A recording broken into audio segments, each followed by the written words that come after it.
Sound is ready. Everything is ready. How you doing, man? You ready? Getting ready? I'm getting ready. You gotta I'm getting get ready. now. We getting ready for this show, baby. This what's up. Come on in. Come on, bring it. Let me go ahead and send this out. Bring your A's now.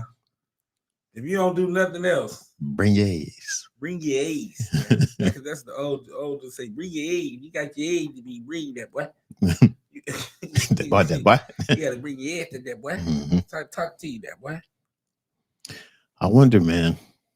I want to get to a point where I don't have to share every time we come on. Y'all should just already know. Y'all should be that we in here. This thing. You know what I'm saying? I agree. Everybody always want to remind it. Then put an alert in your phone. Click the notification. That part. You're supposed to do. Set your notification for Fired Up to be coming up on every Fired Up Thursday. You'll say you're starting to get offended. Yes, I am. I'm starting to feel some kind of way. Starting to feel. Oh, I didn't know, man. Did you notify me? Hell no. You should already know. We're here every Thursday. I didn't get the notification. That's cause you turned that off, mother sucker. Because you ain't notified. I know, right? Oh, man. And then sometimes you send a notification and shit and they give you a thumbs up. No, bitch, get on the damn show. No, for real. Click in. I don't know thumbs up. I don't need no likes. No, tap in. I like when you come on. How about that part? No, for real. And share. I like when you share. Your boy Fuel's on one today. I am on one today. Started early. We just started early, man. I'm on one, dog. I don't know, with the conversations we got Gary go on today, man, you know. Ooh. It's gonna affect some people. Who's in the house already? We gonna get started. Marlon's in the motherfucking house. What's good, Mark? What's up with you, man? How's life treating you? Let us know, man. Let us know. Who else we got? I see somebody else in the piece. In the place. Ooh. Y'all want to hear a little medley before we go? Before we get started? Fuel been trying to sing lately. You know, people pump you up at work or something like that. You think they got you thinking you. Nigga, I can't say what this shit. But you know, it's like, oh, like, damn, who is that? Now nigga think he got a voice and shit. What's up, D's in the house? What's up, D? Miss Johnson, what's up? We about to get it started in a minute. I see you, Shell. Cuz is in the house. Who's that? Mom's in the house. What's up, fam? What's up, Mom? Come on in, everybody. Come on in. We got Rob Jack. What Rhonda just texted us? What she want? Like, Rob's in the house. What's up? It's about to get started now, man. I see him clicking in, boy. It's time to go. That hypes me up. You know what I'm saying? That gets you in. That's what gets me there. Headed to the house, and I will hop on as soon as I get there. I was on the set. You already told us that. Yeah. You rereading? No, she sent the note just now. We in here. Big O is in the building. O's in the house. Yeah. Shell's in the house. We here. Hey, cuz. Fat boy, what's up? That's what Shell said. Man, life is good. I'm feeling like Rick Ross. What's the word? Marlon, don't start already. Aziza's in the building. Marlon said, Aziza's in the house. Hey, Marlon said, like Rick Ross. That means you about to talk some shit. Hey, man, grow up. Oh, man. Hey, we appreciate you guys kicking in right here early. And let's get you ready, man? I'm ready, brother. As you guys know, Rhonda and Lyft probably would be in here later. They're actually on their way, so we get them. Don't worry, we got a full show going on, y'all. But meanwhile, let's go ahead and get this peppy joint going. Let's get it started, y'all. Let's get it. All our illusions will get the parade, and all the reasons start to fade.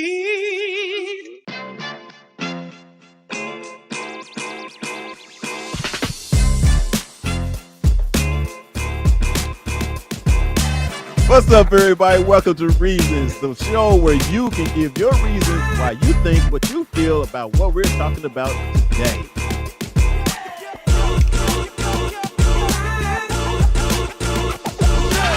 We should know this, man. We say no. Dear brother, how do y'all deal with the erectile dysfunction when you're in a relationship? I wouldn't know how to do it unless I had it. I had it. And remember, if they're talking about you behind your back, they behind you for a reason. Peace. I love y'all.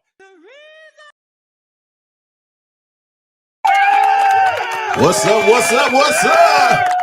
Hey, that gets me every time. That's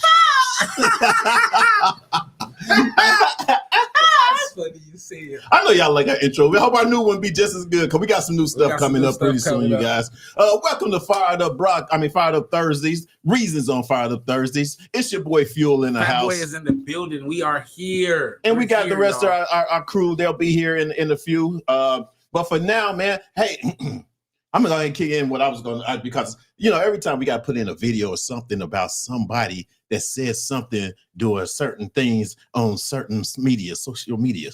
Did y'all get all that? Anyway, that was a lot. I know, right? That was a lot. I don't know why I'm so hyped today, dude. I don't know what the deal is, dog. I love you the see how down I was though before we started? I was kind of like, ugh. Dr. C will be here, Aziza. Yeah, she'll be here. She'll be here. They don't even come to see us. Y'all want us just wait. Y'all want to wait. They just want to see you, Dr. C. No, Dr. C is definitely headed in. She on her way. Hey, all right, so man, I found a video, of course, of somebody that finally made sense of something. But then I want to get y'all opinions. I want to get your opinions on this. This is no, and y'all know I don't like Fuel. Who is it? Let's say who it is first. No, I ain't gonna just play it. Because depending on who it is, I know you own some good. You started out early. No. Because this person finally made. Okay, it's Charles. Charleston White. White. What do you say? Some wild shit. What did he say? And he actually, for all the times that I've seen him do an interview or talk about anything, this is one that actually makes sense. But hey, y'all be the opinion. Help me out here. All right, here we go.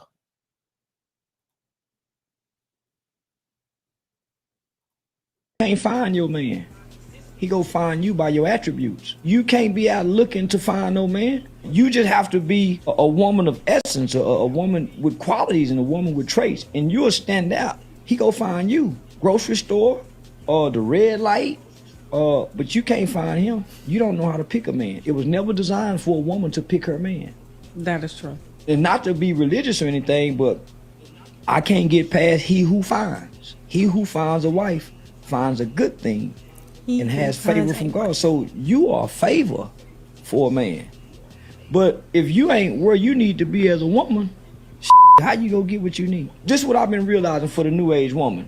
She wanna be the man rather than being a better version of a woman. She wanna be like the man. I wanna think like a man but act like a lady. That's impossible because your thinking is what dictates your actions and your behavior. When you right, you right. Listen, Charleston White say some off the wall stuff 60% of the time. But these very rare nuggets, when you know there's some wisdom in what he's saying, this is why you don't negate the message because of the messenger. Yeah, I believe that the Father can use anybody to get a message across. Can't find. Can I get some hand clapping on that? Can I get some love on that? Stop that. He says.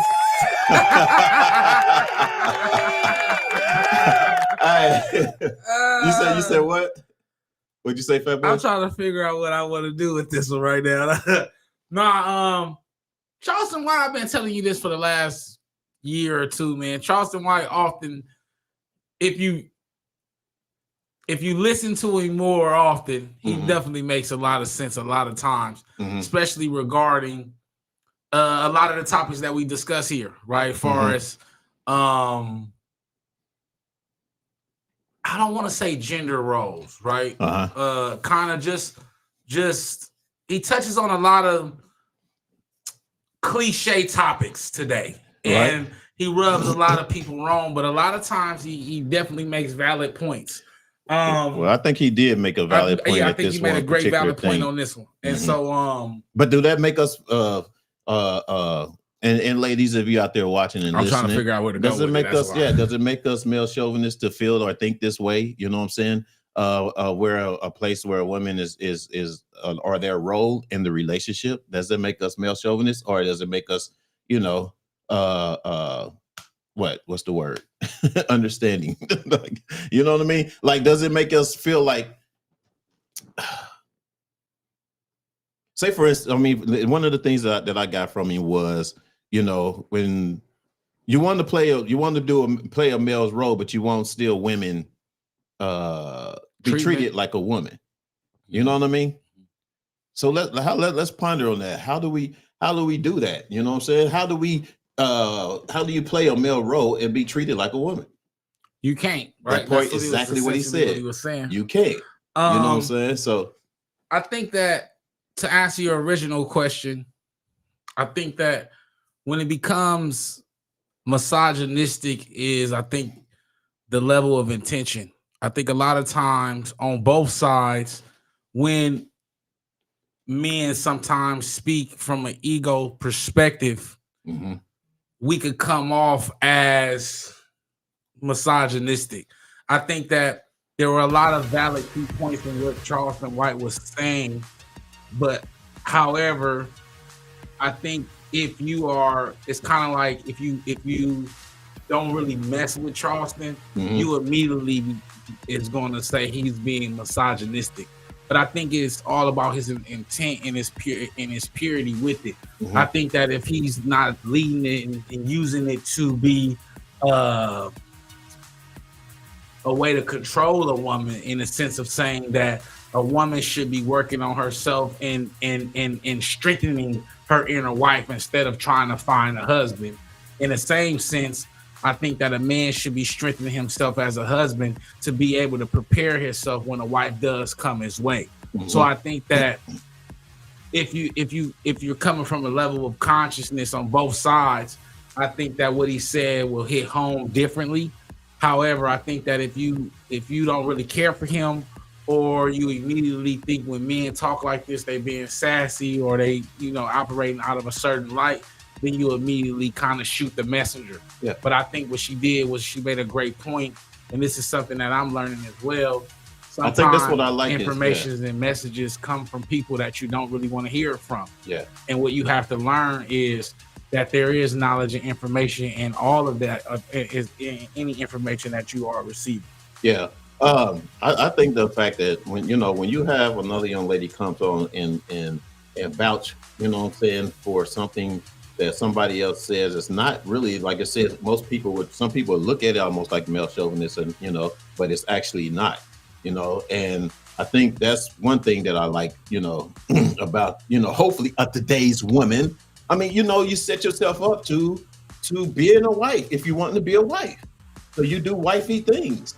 To me, is what I get, just like a male. If you're gonna marry someone, you're gonna do married, husband type things. What are these duties though? And I think we actually need to put a show together about this. The duties? What are these duties? Because it's not really a duty. It's just I think that is based on your relationship. No, right? it's you forming a way of life for yourself and the person that you probably want to be in your life. You know what I'm saying? It's not really a duty. It's just kind of like being, for lack of better word, submissive as a woman to your man. But it got to be to that right man. You know what I'm saying? And you have to be carrying yourself in a way to kind of draw in that right man, I would think.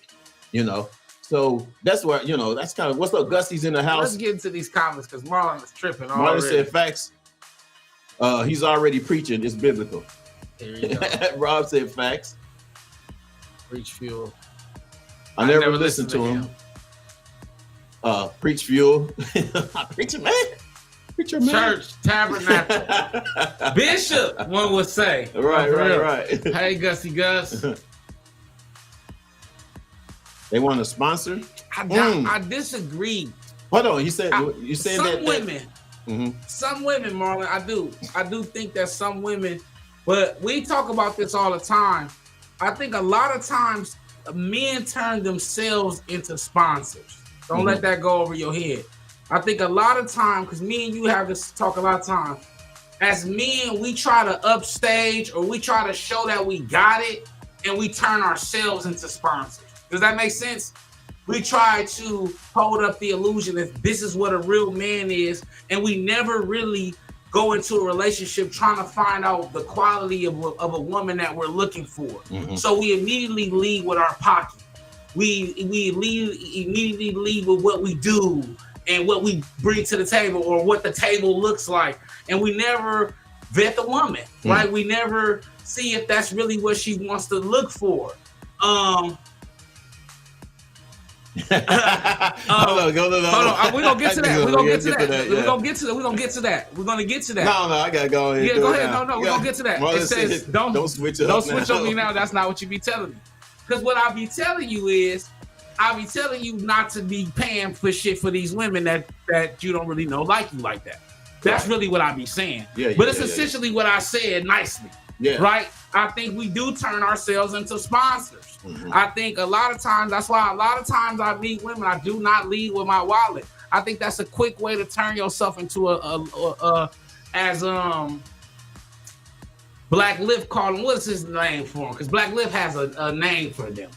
But basically a corny dude, because most dudes lead with their wallet. And like I told Little John, if you worried about your wallet and your penis size, you're gonna be in trouble. And only because that, there's always somebody with more money and a bigger penis. I'm just being honest, fellas. And then, because once you run out of money, then what? Then what? She wasn't there for you anyway. You feel what I'm saying? And so I also agree with Aziza. Paying for everything is a quality for your wife. Provision, protection is for your wife, for the only woman that you're. Where'd you say that at? Up top. Well, I don't see that. Of course you don't while you eat. She said paying for everything. LOL. That's what I see. Yeah. Paying for everything. It can have a double-edged sword, Aziz, especially for some men, because a lot of times, because of the women men choose to pay for, a lot of time the men don't even know that they could never pay enough. So no matter how much money you get, no matter how much you try to do, there's always a guy that's probably brought her more. And he's never paying something for nothing. And that's what a lot of men do, though. Exactly. That's what a lot of men do. So to answer or to go to combat Marlon's comment, it is a double-edged sword. That's why I tell you don't do it.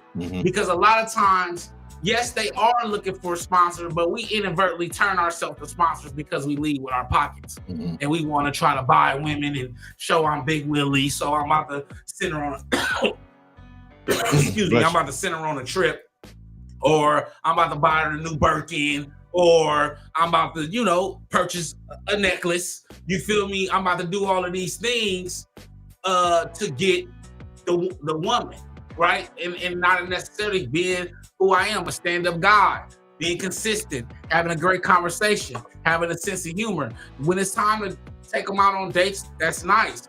When it's time to show your appreciation for them, that's cool. But just don't lead with it. Go ahead, Rita.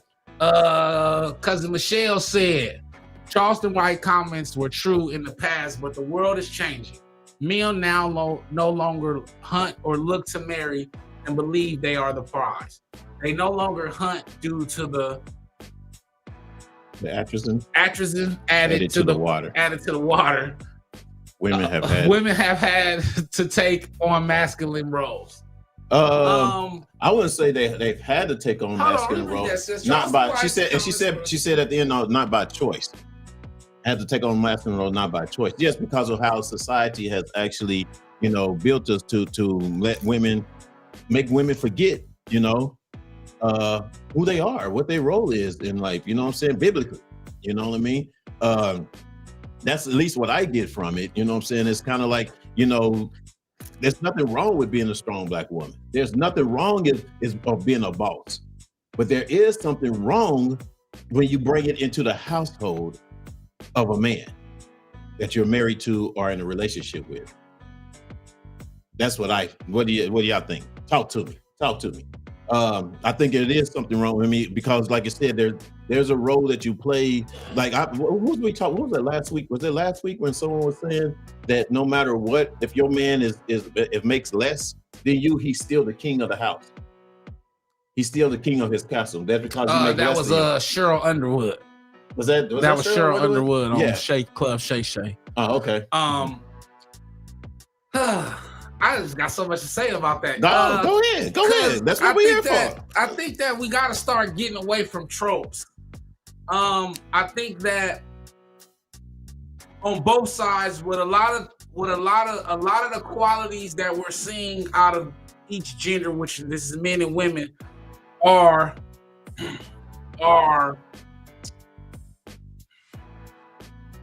taking out of context. Mm-hmm. I think that a lot of the times, the people we perceive to be women are really little girls, and the people we perceive to be men are really young boys.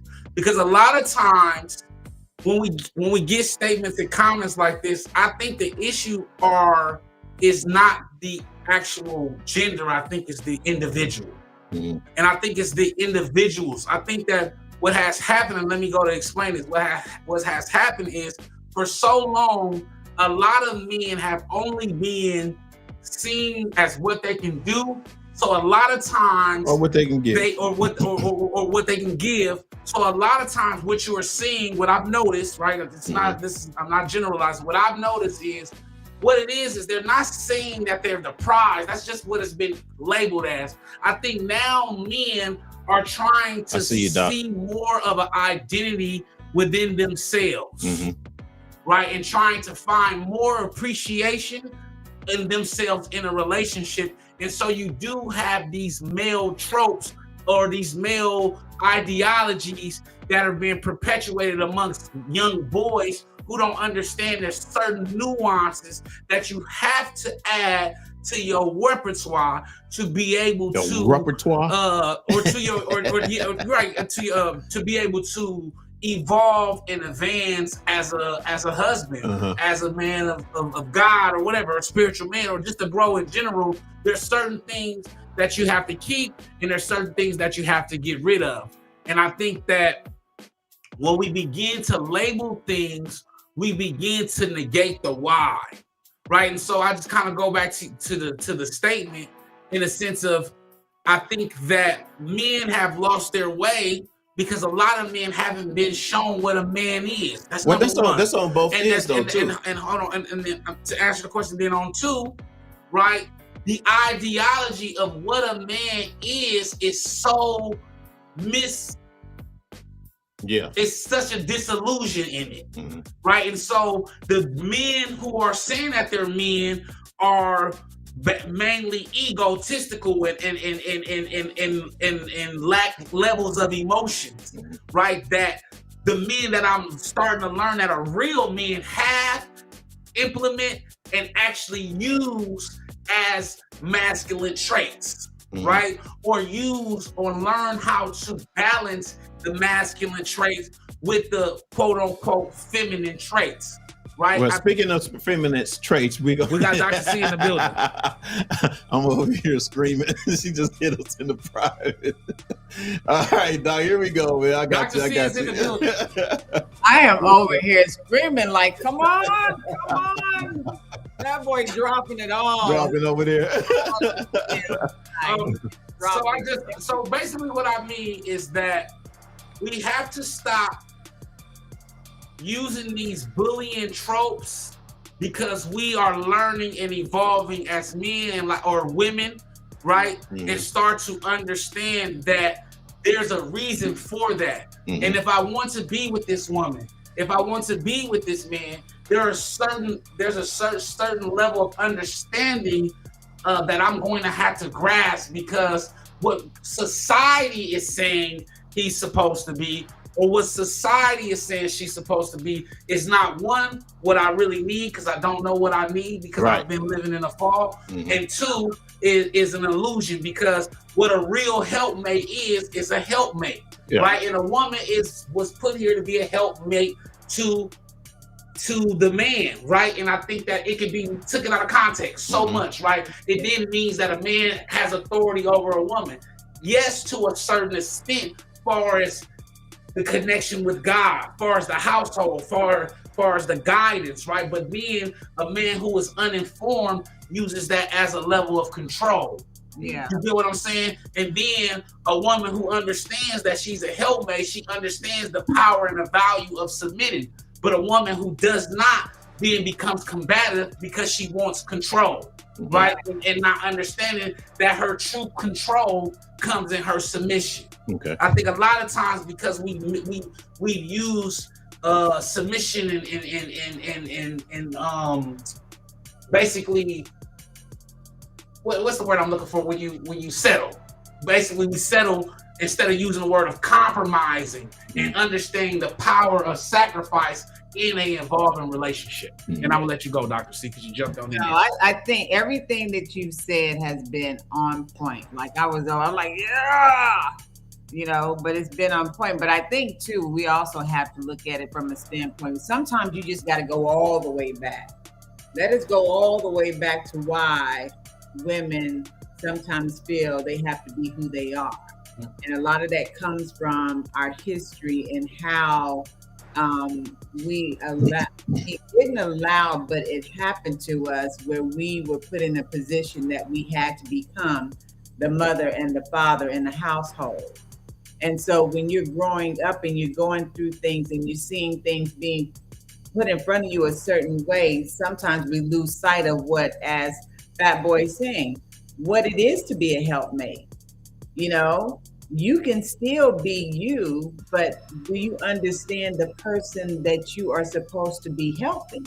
Because we go in sometimes thinking, oh, I just want it my way, how I want to do it and do it this way. And then submission, I cannot stand when people use the word submission because they're using it out of content of what it really means. Submission is both the man and the woman. It's not just geared toward the woman, it's the man and the woman. But submission doesn't mean I got to lose my identity in order to be submissive to you. Well, and submission is not a form of having control or being controlled of somebody else. That's the whole thing. People, when you look at it and when you say to people, okay, a woman is to be submissive, a lot of women, because of how we've heard it in our past, in our history, how it's being presented to us, you know, we can take offense to that. There are some guys that automatically say, if they think you too strong of a woman, an independent female, then they're going to say, well, do you know how to be submissive? Well, you know, like the 50 Shades of Grey. Is it 50 Shades? What is it called? Shades of Grey. Anyway, you know what I'm saying? That's the submissive that society, of course, has put on the people to make you feel like that's submissive. That's not really what it is, like we're saying. Exactly. It's really about being a team and being, like you said yourself, submissive to each other. You know, and that means that I'm giving what you need, you give me what I need or whatever, without having sometimes to even speak about it. Exactly. It's a natural being in life. You know what I'm saying? So that's what that a lot of times when you find more mature people, especially, you know, those that could be our parents' age or even our age, you find a lot of the men that use that word sometimes toward a woman that they may like to try to, I call it just checking her pulse, trying to see what she's gonna do. They use the word and will ask you. I've had somebody ask me, can you be submissive? Well, what does that mean to you? Because what submission means to me and to you. What did you say when you said talk to me? What did you say when he said that to you? I'm not gonna say what I said. Here we go already. And Black Linda ain't here, so I can't tell him to get his cousin. I can't tell him Black Linda. Come get your cousin. What'd you tell him? No. Because the thing is this, that I realized this a lot of times when people grow up in different households, different backgrounds, different settings, they have a different, when you use certain words, they mean different things. Different meanings, yes, exactly. So you have to be very careful about when you're checking somebody and they're asking you a question. That your question is being asked, that you clearly understand it. So you're not asking in a way where they think that something's wrong with you. No, there's nothing wrong with me. We didn't come from the same womb. We didn't get the same upbringing. So there's different upbringings, different understandings for things. Now, the thing is, do you have the capacity to handle somebody with a different upbringing that has a different way of looking at life? Or is your capacity only limited to you? Right. That's let me get this out with Marlon real quick. He said I grew up, and this is actually real fact though, to be honest, although it's in a lyric, but he said I grew up on that cash money. Bling bling was well known to flash money. Hit the liquor after my Vic authority quick to switch a chick up, pick up me a thicker shorty. Rick Ross, Nazi. Hey man, hey, tell that man stop quoting Rick Ross out of context. But you know what? No, I'm not really, because basically that's how Younger grew up. It was all about the bling bling. It was all about the money or whatever. You know what I'm saying? And the style or what you had. That's why a lot of our black younger generations don't have or even even our generation have half of them. You know, we don't have saved up or money for property and stuff like that because we wasn't learning that. All we was learning is, oh, I got the updated shit. I got the nicest clothes. I got the whatever. And then shit, a few years later, you broke. Yeah, but you know what? There are people that learn that even in our generation. There's people that learn, but it's a difference when you. Yes, but maturity-wise, some people mature at a certain age and get there and learn it. But I'm saying beforehand, as we were growing up, as like Marlon was saying, was growing up or whatever. If that's all you're seeing, that's all you are taking from, then you don't have those what's the word? You don't have the tools or the people to teach you. Influencers to teach you that, you know what I'm saying?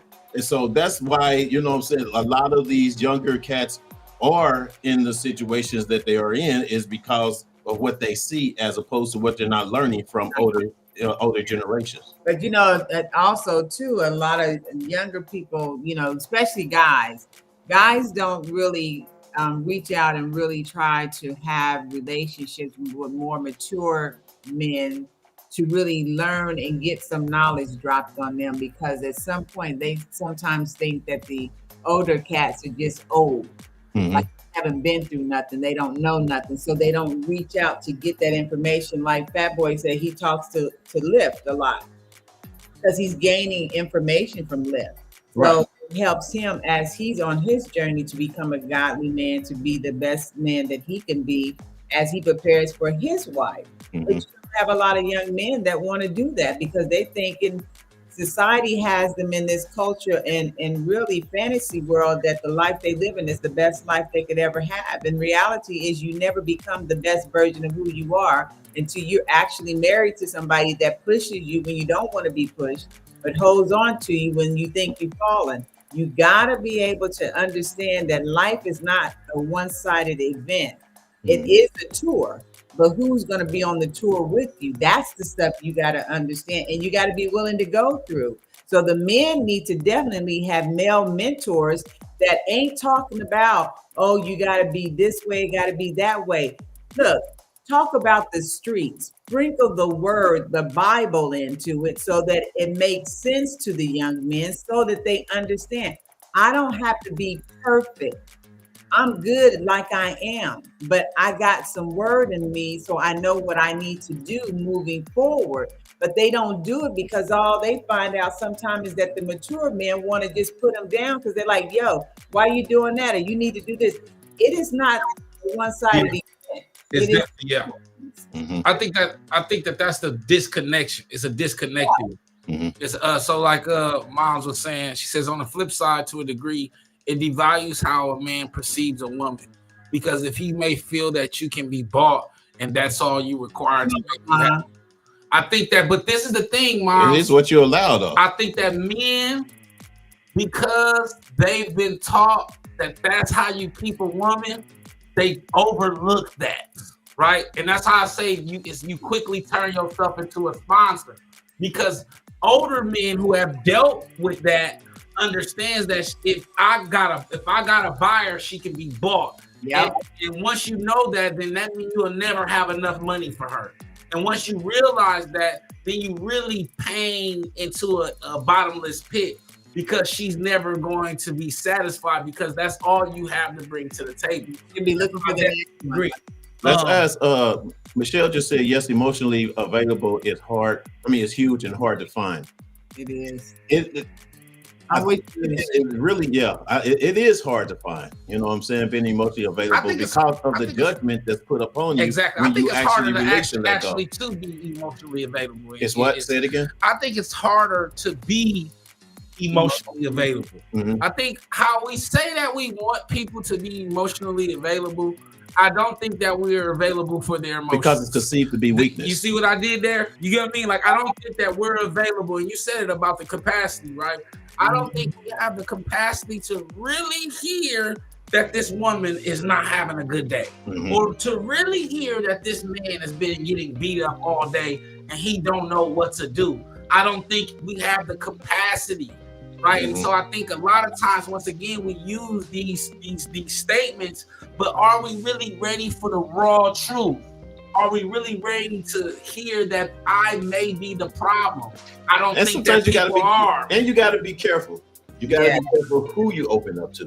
You know what I'm saying? It goes a part of what I'm saying. Yeah, and it takes a point of actually really, you can't open up to nobody you just known for a few weeks and feel like, oh, now that you're giving that emotion, being available emotionally, that person is going to like you or love you or care for you. You can't go into, especially when it comes to a relationship like that. You basically have to get to know a person very well in order to know that you can open up to them and they're opening up to you as well. You know what I'm saying? So it's a give and take thing, so you don't have to put judgment on them and they don't have to put judgment on you. You know? Hang out. But you know what I've learned?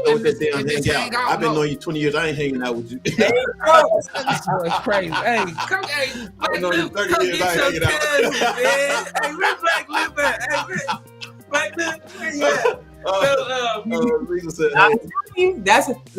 That's how you get to know a person. That is how you get to know a person. Because when you put date on it, guess what happens? It flips. It changes the person's mindset. In the house. Say date. As soon as you say we dating, it changes their mindset. Because a woman will go to, now we're dating, you my dude. That ain't what it is. Yeah, everything changes. Yes. They get the tweaking like the your dude. I am not your somebody that you hanging out with. Now, hey, listen. Just hang out. I hope that you like me like that. No, let me ask you this. Okay. Like you say, hanging out. You said hanging out.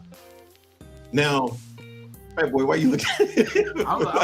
No, waiting on you to say something. You're hanging out. Hold on, let me put you in the middle of us.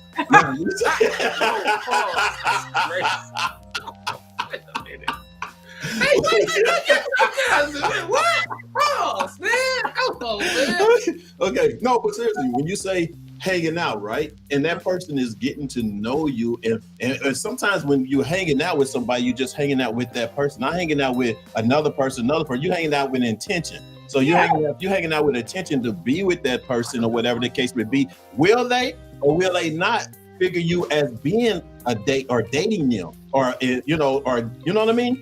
If I'm only hanging out with this chick and that chick, and we just hanging out, you know what I'm saying? How do I? Yeah, that's what I'm saying. So how do I distinguish the fact that this woman wants to be and I'm gonna be with that person? I'm telling you. Talk to me. So look, I'm telling you, we're hanging. Yeah, a reminder, Dr. C. No, you got a reminder because I'm telling you. It's different when you do it to me because you're a beautiful woman. If I'm only hanging out with you and we hanging out for 2 or 3 months, right? And then you come and remind me we're just hanging out. It feel like I didn't accomplish that. I didn't get anything. Yeah, I didn't strive. I didn't try. I didn't get nothing to grow because I'm still here. And you tell me that. I'm just saying. I'm always the devil. I know you the devil. So listen. If you're with someone and you're consistently with that person, you're together just hanging, eventually within that 3 months or so, you both will know if you think that you want to move forward in a deeper relationship. And if not, how long? And if not, then but guess what? If not, you realize that you can only be friends. Come on, Dr. So now I don't have to be mad at you, and you ain't got to be mad at me. But do you open up to them and let them know that, like, hey? Oh yeah. Look, let me tell you something. I'm gonna let you know that off the cuff. Give me a couple of weeks. I'm gonna know if I think you there or not. Because the thing is this, I'm not into wasting my time. I don't want you to waste your time. And at the end of the day, I prefer to have you as a friend, a distant friend, whatever. But I don't have to worry about somebody else's emotions and Right. feelings and all that other stuff. I don't want that because that's not my life. Right. I absolutely have a good life, and I have peace. So when you have peace in your life, you want to keep peace. And if you're dealing with people that can't give you peace or go along with the peace you have, then you got to be okay with saying, okay, we're good. Right. We're going to be friends. We can check on each other every now and then. We can go hang out if we want to. But there's no problems, because guess what? I don't ever want to be the person in the midst of something, and God may have your actual wife ready someplace else, and I'm sitting here taking space that I don't need. Taking up time that you don't need to be. Yeah, I got you. Here, let's get to the comments, you guys, real quick. Okay. Yeah. What Marlon say? I know that's Latrice. What's up, Latrice? What's up, sis? That's my sister. Go ahead, Dr. Steve. That's for you. So it says, stepping back and giving your man space to become the man he's supposed to be. Let him grow from his mistakes without judgment. That's a part of being submissive. Absolutely, 100%. Let him grow from his mistakes without judgment. Because I like a lot of mistakes. No, yeah, but don't beat him up, because the thing is this: if the man that you're trusting with your heart, you got to trust that whatever decision he makes, good, bad, and different, that he will come around to recover from that. And then God will give you the grace to be with him and give him the grace to be with you, because you both need grace for each other. Ain't none of us perfect. Women can be submissive, but is the male submissive to God? That's can a man be submissive to God? Because I believe that God tells men exactly how to treat the woman that they say. Now you're saying, in order for you, I think in order for women to really be submissive in a way, is seeing what his walk is in Christ. 100%. Whatever, and it don't have to be whatever religion it is. I agree. And they have to be on point of understanding what that is and who that person is as far as their religion. So that's a good one, Michelle. I like that. Yes, absolutely. I like that. I'm learning all the rights. I'm learning all this right now. Fat Boy can attest. Man, shout out to my boy Rob. Rob, what's up, man? We got everybody in the house today, man. What's up? Big O said Fat Boy has to say that every week. Come get your cousin. That's real. That's real. Gotta come get your cousin. Cause he be wild. I can't help it, man. I got, you know what I'm saying? I got it in there. Well, what the young lady just said was real legit. Do you have the capacity? I think most people don't. Honestly, I think that shit cute. It's real cute until it's time to solve some problems. Until you in the mix of it, right? No, for real. In the mix of it. You really gotta use. I was just talking about this in therapy. Until you really gotta use the tools, you start avoiding that shit. You start to really fall back into the behaviors. Yeah, you do. But you know, Michelle says, yes, I agree, Doc. Male mentorship is so important biblically. And that's one of the things, even if you look at it, there's so many men, no matter how old they are, they lack male mentorship. My dad is almost 80 years old. He still got male mentorship. He'll find him somebody old to hang out with and have conversations with, call and check up on. Because he always says that person knows more than him. They've lived longer. So they've had experiences probably that he's never had, or that he can talk about things that they would only understand. And so you just have to be able, as a man and as a young man, you got to be willing to do that, because a male that mentors another man will check him, and in checking him, he begins to grow and mature more as a man, not on the level that his friends are on, but on a level of being a wise young man. Because a wise young man is far valuable than just a guy that's, he's just doing everyday stuff. I need a wise young man. You want to read that, Fat Boy? Because he just say we just hanging out. Go ahead and that's my girl. Oh, for real. Hey, that's the word. That's the word of the show. Men can let a woman know that you really like and care for her. She starts to, I don't know. I got a lot going on. So I hit them with the You know how they be like, O'Reilly. Oh, Carlos, get your ass up out of here. I can't stand it. O'Reilly. I can't stand it. I didn't even understand. It wasn't supposed to be. What I think with women is mature women, not the young girls, mature women, you grow up, especially when you grow up around male figures that are real men, like they open the door, they talk to you, they make sure you're good, they check on you, see if you need something. We're different than the younger girls now because the young girls are growing up and all they're seeing is all the stuff that's happening on social media. So that's what they're looking for. So that's why they dress the way they dress, why they do the stuff they do, because they're good with settling that. And if you throw a couple of dollars at them, they're going to be good with that. And sometimes more mature women looking for the guy, especially when you're single, to say, hey, you good? Like, you all right? I may not need nothing, but just the fact that you're checking for me, because then that says, okay, you're looking out for me. You're making sure that I'm good, whether I need it or not. You're making sure. And then guess what she starts doing? She starts checking for you. So the little things that you like or you may want or you know that you need to do, she take care of that. Yeah. Because she knows that's going to help you. So that's how we operate, because this is what we saw growing up. We didn't see all this stuff that's happening now. Right. But we saw where the men actually were men. Right. So the woman could actually be a woman. I ain't got to be hard. I could be soft. I can do the things over here that needs to be done to help him out or do whatever. We ain't got to be under the same group. We still going to do what we need to do to take care of one another. And that's the difference now. We just in a whole different world. And we grew up with a lot of family shows too. You know what I mean? I'm talking like Good Times, you know what I'm saying? The Jeffersons, or, there were shows or whatever that show, of course, even the Cosbys, you know what I'm saying? We grew up to show. I think the Cosby was the turning point of showing what a relationship with both breadwinners in the house, and not competing and not feeling like, you know what I'm saying, oh, because I make more than you, that I'm this, or I can be, I'm the boss of this house, blah, blah, blah. You know what I mean? They worked as a team. They talked as a team. They conversated as a team, you know what I mean, to grow with their relationships, at least what I got from when I was younger. A lot of shows are not like that no more. For instance, I was just watching... No, because they dropping us like it's hot and all. No. I was just watching, what's the big girl name, the comedian? Miss Pat.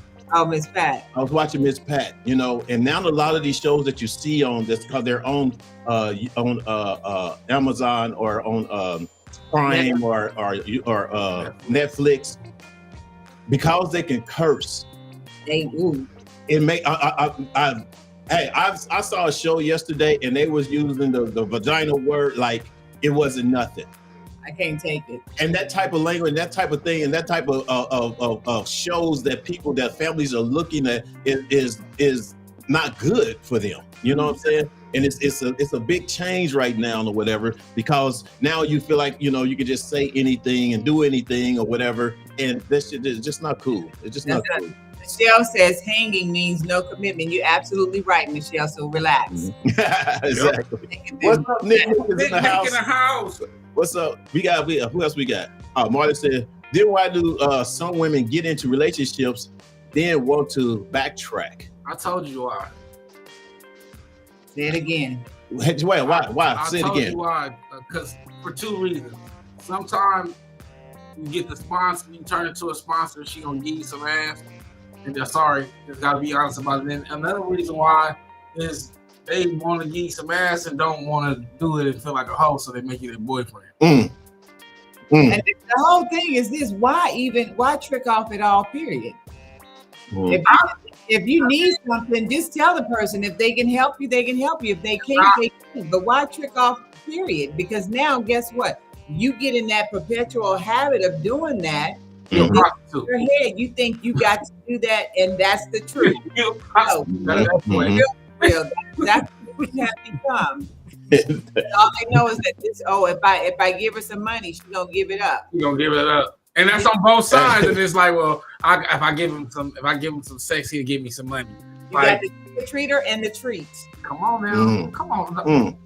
And you know the thing is too, we've been through it. We've been through it.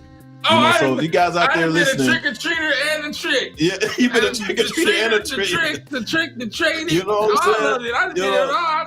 I'm just here to give my knowledge. Bro. Yeah. I wore all hats. Rob said, "Man, y'all in my head today. On point 100. I need to hear all this, and I'm soaking it up." That's what's up, Rob. That's why we're here, Jack. What'd you say, Marlon? Go ahead, man. So, in other words, date a woman 35 and up. No words. Well, you think that's because they're more mature? And that's not always the case neither. I think you get a little sticky. I think safer 45 and up. I think in between 30. This is shut up. This is just what I've learned. In between 35 and about 43, they still are in that like fairy tale Cinderella stage. I think after 40 women kind of more. Nah. It's really more like it's 40 for them. 45. It's probably 50 for us. Because 45, what I've noticed is 45 either she's a divorcee, right? She's got out of a relationship and she's tired of, and she just kind of want to have some fun, so she gonna lay it on the table, or she's dealt with such bad fucking men that a decent man is all she really looking for. Yeah. You get what I'm saying? When you in between 35 and what I mean by a decent man in the sense of a man she can work with and has potential, right? She's not looking for him to have a penis down to his ankle, be able to beat you up, drive 2 yachts. You get me? She don't have all that. She's just looking for a regular individual because she's probably had a guy that had his penis to his ankles and she really didn't like how he did it. You get what I'm saying? She's just in a different bracket. Right. So 35 to about 42, 43, they still trying to figure it out. They still trying to meet. If they don't have no children, they still trying to have a child, right? If they're not married, they're still trying to get married, right? And so I think that 35 and younger, you get a little more action because you have, as some men would like, they're more teachable, right? Okay. You can kind of guide them into it. But I think in between 35 and 43, brother, you're going to kind of run into all the same women unless they've been mentored by women like Dr. C. Family Matters. Family says Family Matter. Yeah, that was one of the shows too, Family Matter. Yes, those family shows no longer exist. Social media and shows are all trash, just like the Grammys. Ooh, yes. Ooh, she went to the Grammys on that one. What the? Oh, Marlon, man. I didn't watch. Marlon is tripping, man. Hey, Marlon be tripping, bro. I gotta deal with this all the time. Marlon said, "Rob, man, these answers I turned 30 in a few months." Oh yeah, you might want to go 45 and up. All right, man. Let's get into we got to do shit, what are we doing next? Blackness? History of Blackness. History of Blackness next. Blackness. All right. Here we go. Oh, it's on you, fat boy. What are you doing? Yeah. I'm ready. I'm going to put it up now. As always, it's that time. Fat Boy's famous moments. Hey, History and Blackness, y'all, with Fat Boy. Let's go.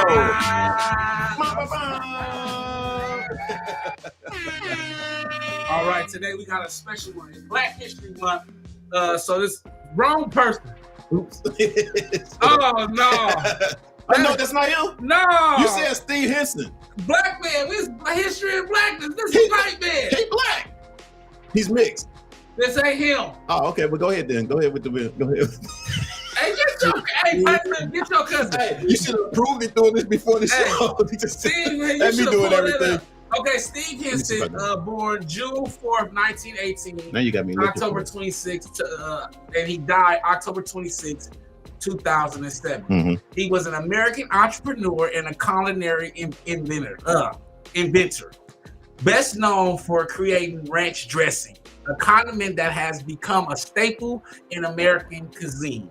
Mm-hmm. Born in Thayer, Nebraska, Henson worked as a plumbing contractor in Alaska during the early 1950s, where he developed a buttermilk-based dressing to enhance the meals he prepared for his work crews. In 1954, he and his wife, Gail, moved to California and purchased a property near Santa Barbara, which they named Hidden Valley Ranch. Then they served Henson's signature dressing to guests, and its popularity led them to package and sell the seasoning mix, eventually expanding into a mail-ordered business. By the mid-1960s, the demand for Henson's ranch dressing had grown significantly, prompting the Hensons to establish Hidden Valley Ranch Food Productions, Inc., and opened a factory to produce the dressing on a larger scale. In 1972, they sold the brand to the Clorox Company for $8 million. Clorox further popularized the dressing by developing a non-refrigerated bottle version, making it more accessible to customers nationwide. Ranch dressing became the best-selling salad dressing in the United States by 1992, surpassing Italian dressing, and since maintained its status as a versatile condiment used in various dishes as a flavoring for snacks. There we go. All right, my bad. Yeah. History of blackness and black history to pull up a white man is crazy. He was mixed. Actually, when I seen the blue eyes on him, I was like, "Is that who you really want to have on here?" But okay, I thought you had something else going. There's more than one Steve Henson. That's what it is. Who is it's that? More than one. You should have verified at the beginning of the show.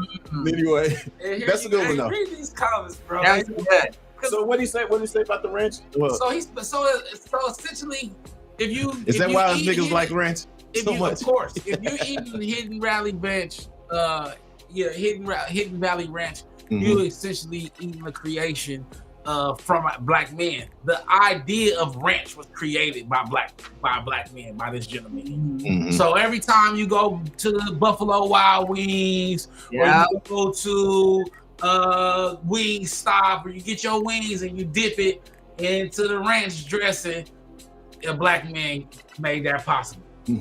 So shout out to that. Hey, a white man is doing black history, but go get your cousin. I knew it was coming. That white man pick is crazy.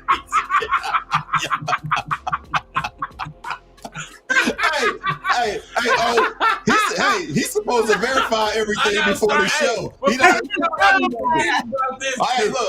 he gave me the name. I just pulled it up and I was like, shit, that's it. Maybe you know something I don't know. It's this whole cabinet, this whole little era, this Donald Trump era. This is bad time. Read that.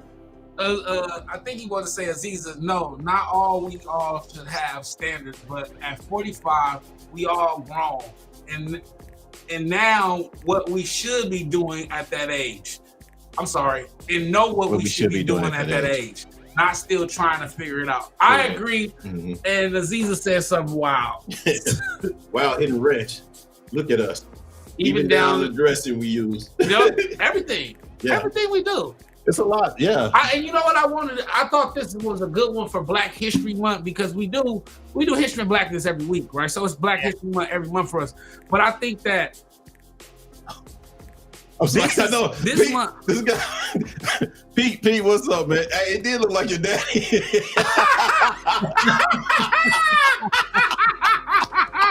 I know you like it. When I see that picture, I was like, yeah, damn, it did look like that's funny. It was funny, man. That was funny. All right.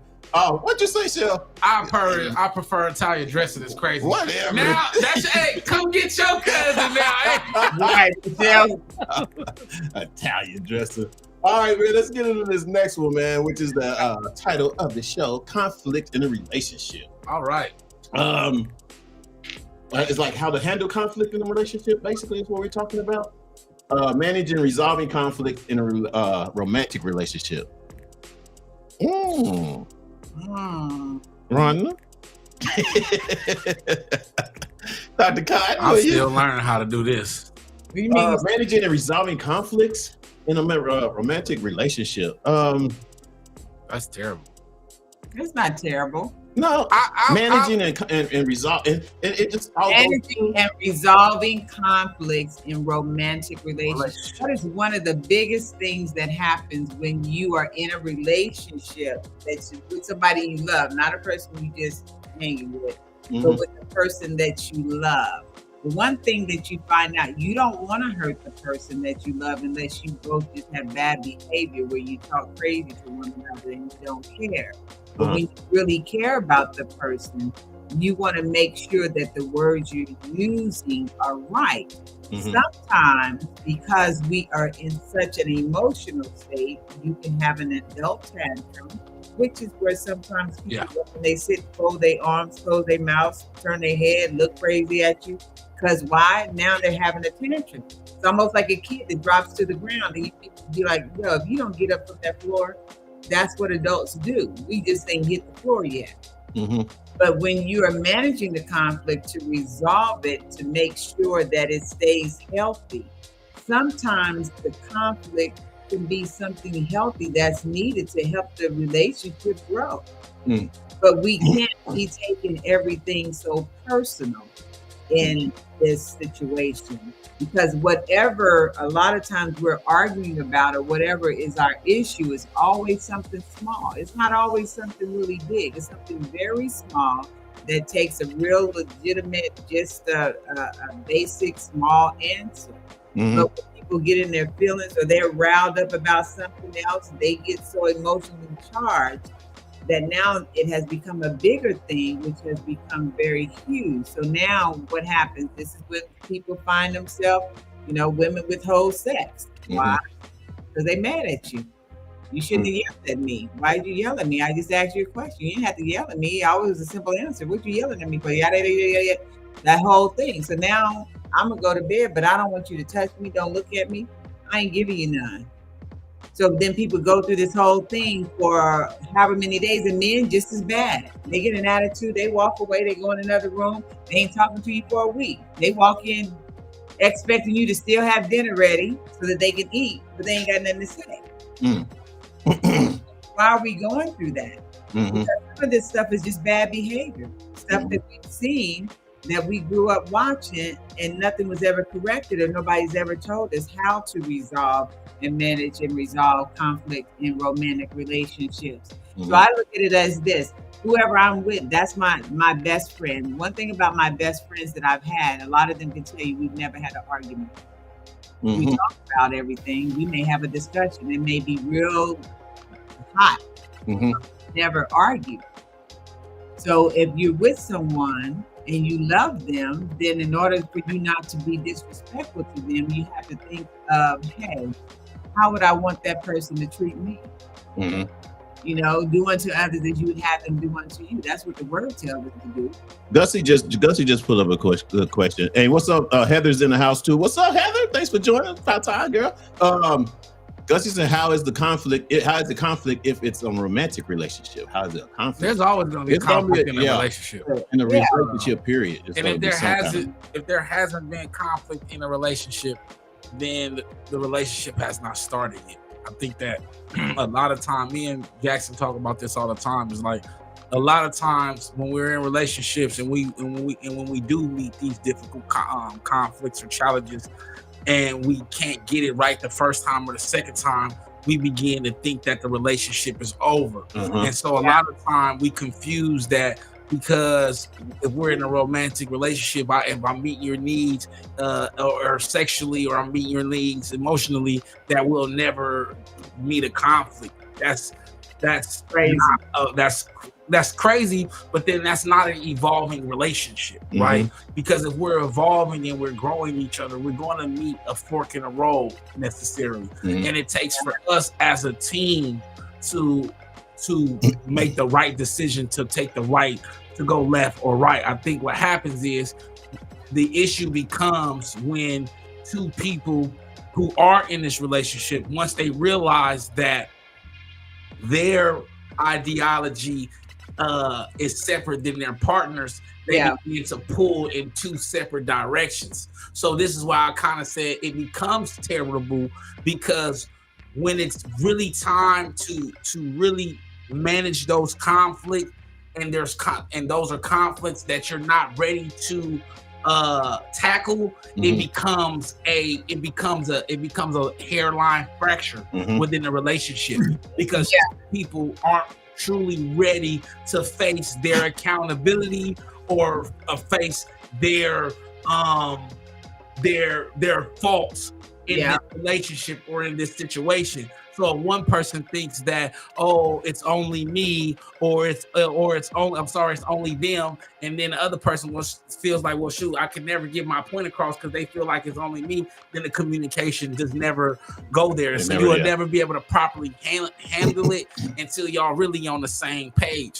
So I say that even in a romantic relationship, you don't know that you're not on the same page emotionally until these certain conflicts arise. And when these conflicts arise, most of the time, right, when you look at these couples that's been around for 50, 60 years, it is those conflicts that define their relationship, not the good times, not the romantic times. It is those conflicts that challenge both of their ways of thinking and challenge both of their ideologies, and then they took the compromise and the sacrifice to take the right fork of the road. Whether it was him leading and it was then him asking her for her word of approval, or vice versa, it took two people together to kind of be on the same page. So to answer the question, or to comment with Dr. C, handling and managing conflict in a relationship can be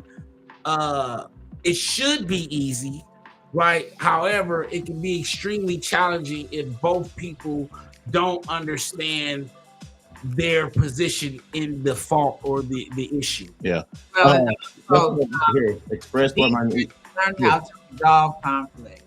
Then she says, how do I express my needs without hurting the male ego? So this is what, as a woman, this is what I do. You know, sometimes, what, boy, why are you smiling? That's my sister. That's a good question, though.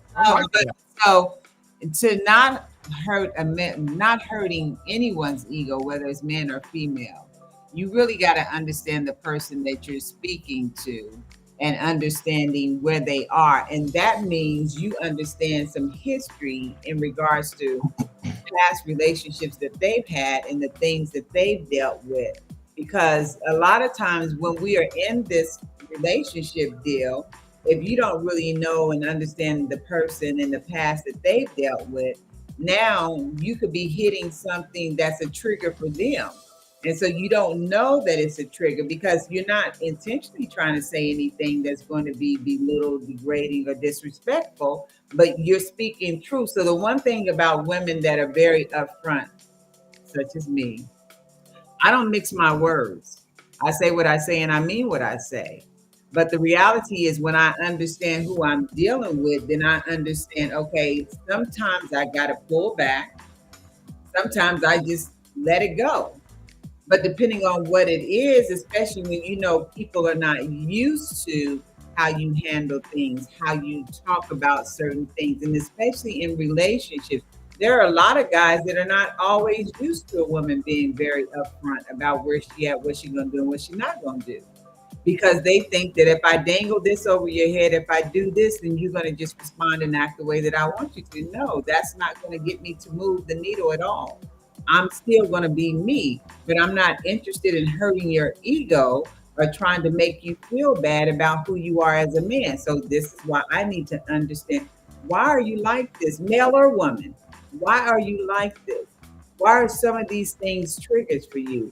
For a lot of people that have been married, have you gone through a real crazy marriage and things didn't turn out right, and there's just some stuff you still need counseling for?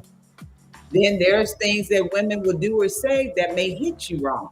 So it's not that you're intentionally trying to do it, but you just got to know the person that you're dealing with. Once you really understand that person and both of you have an understanding that, hey, let's talk about it. And don't be waiting a day or two.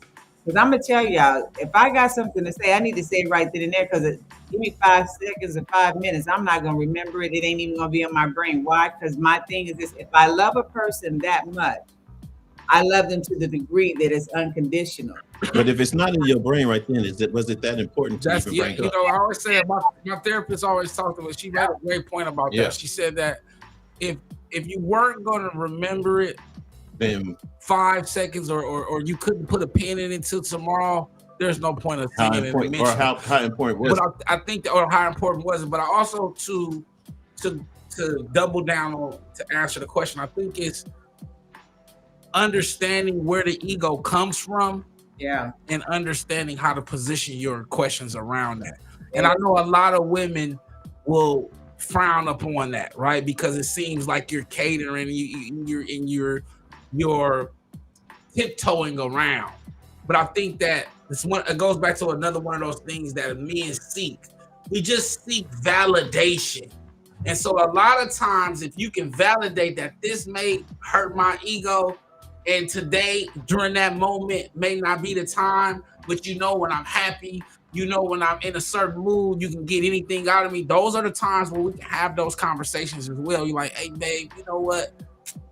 Blase, the other day, it really bothered me. And you know how much I love you and I want us to grow as a relationship. I think men, when we're not in a defensive mind frame or a mindset, we immediately are going to listen. But because of the male ego, sometimes when you jump right out there with the correction, or you jump right out there with the right information or the bluntness, sometimes because of how we're wired and how we're programmed, like we say, we kind of kill the messenger. And that's something that I had to learn too as well. Like the information may be unwarranted, but it is good information. But my only issue with it was the timing. Right? Because it made me feel like she didn't care enough to realize the timing, that it wasn't the timing there. Because as a man, that is one of the major factors that we have to do when dealing with our woman, on how we deliver information to her. Right? It has to be filtered at all times in the fear of hurting her feelings, because that could change the trajectory of the night. If I just come, it's like, I always use this question, it's like, when a woman asks a man, do I look fat in this dress? She really don't want the truth. Because if she really looked fat in that dress and he tell her, it's gonna ruin the whole night. And I always use that as, now if he says, babe, girl, you know you've been eating. If he makes it into a joke, it makes her feel comfortable. It's a whole different outlook. He can be honest with her. No, I honestly be with like, do you feel fat? See, you gonna be laying on the couch. No, I'm not. No, I'm asking her. I'm asking her because I'm not gonna tell her she looks fat. I'm kind of like, do you feel that way? I mean, you know, if you feel that way, then go with what you feel. That's the thing. Talk about how you feel without. Talk about how you feel without blaming your partner. Yeah. Talk about how you feel about. I mean, how you feel without blaming your partner. You know what I mean? Like that. If a man's frustrated by his girlfriend's jealousy, say you're totally irrational. He is inviting her to become defensive. This can shut down further conversation. So that one thing or whatever that you may say could shut down that conversation. Yep. You know what I mean? So you definitely have to be mindful. Be mindful of what you say when you saying something to someone, just like you was just saying. It's basically being mindful of what how you respond to someone or whatever. Here real quick. What Marlon say? Marlon said, going crazy. That makes a lot of sense. My mom told me the same thing about conflict in a relationship. God gives you the same test over and over and over and over and over and over and over again till you pass it. Marlon, that is the absolute truth. Mm-hmm. I'm telling you, I have had to stop. I said, why am I getting? And I had to realize, I said, I ain't passed the test. So sometimes you got to stay in some things until you absolutely get the lesson. Stop trying to figure out what's going on and ask God, what's the lesson? That's what I started doing. I said, Lord, what is the lesson? Because I need to get this before I move on, because I don't want to repeat nothing. So Marlon's absolutely right. I have found myself going through that. And then when I finally start realizing, oh, there's a lesson in this for me. Let me get my lesson so I can move on. Then things change. A lot of times I expect my lady to respond a certain way. And when she doesn't, I feel she's not listening. And that definitely causes conflict. Plus, I got to learn to forgive. Yeah, all of that. Forgiveness is for you, not for her. Anybody that you're dealing with, forgiveness is for you, not for them, because you can't walk around. People will move on in their life and forget that whatever you sitting and holding on to, they will never realize you will take that to the grave, and they will never know that you're still holding on to something that you just got to let it go. Yeah. Then when you address a problem, you should avoid making generalizations about your partner. Exactly. Statements like you never help out around the house, or you're always staring at your phone or something, or you're likely partner, she's gonna be defensive. You know what I mean? Yeah. That's true. So that's one of the other things, basically, when it comes to communicating with each other, like a Fat Boy was saying, kind of like you pick your battles. You don't some things, not to say you just avoid or ignore people, but you kind of pick your battles or whatever, and you pick the right time level of importance to discuss it. Yes. Level of importance. If it's small, it can go. If it's a big deal, especially with women, and this is with Didi, if it's a non-negotiable, it should be checked right away, right? I think it shouldn't be time to linger. You should give yourself some time to be able to calm down so you don't react emotionally. But I think it's certain things that do need to be addressed. But however, understanding where his male ego is will also give you a way to explain and to convey your needs and to make them more receptive to them. Because of what I've learned as well, right, in communicating your needs, you also need to kind of, what Fuel was saying, you don't want to put them in a defense, because then they're not even listening to your needs, and then that's where the conflict also comes, because no one is listening to each other. Yeah, I think you pick the right time to deliver that and say, hey, yesterday I got a little attitude because of this, because I feel like my needs here aren't met, and I wanted to know how we can work together. Boom, boom, boom. You feel what I'm saying? This is for men and women, right? This is conversation. Then when they tell you, it goes back to what I was saying earlier. When they do tell you, don't immediately get defensive, men or women. Immediately process and be like, oh, okay, you're right. Kind of what I was saying about the situation being corrected, right? And taking it out of context. It could have been done another way, but then I also was using it out of context. There is information there. And so sometimes we can use those times, kind of like what Marlon was saying, not to continue to repeat the same situation. And so we learn from our mistakes, and we respond differently. And don't be contemptuous. Remarks are those that belittle partners too. You know what I'm saying? Basically, when you're belittling, that don't do nothing but snowballs into something else, bigger. And think of different perspectives. You know what I'm saying? Think of things in a different perspective. So, put yourself in their shoes as to what you might feel if something happened to them, or if they're, or whatever their experiences was, and they're trying to complain to you, and you might not agree to it, but you kind of put it in a different perspective. It might help, at least have some understanding of what that person is talking about. Yeah, I think everybody's life, we all have, you grow up, you have babies, you date, you get married, you get divorced. And so all of those relationships that you've had add value to who you have become, because you learned something in those relationships. Like I say, you'll never be a great man or a great woman until you actually marry, because your partner, your spouse, help you grow into the person that you want to become. And they teach you things about yourself that you don't know. There's a lot of things about me that I have yet to learn, because one, I've never experienced being in a marriage. I've been in relationships that was like that. We just in separate households, but we took care of each other. But I've never been married to be able to be in a home where I'm with this person, and every day they're pushing me to become better.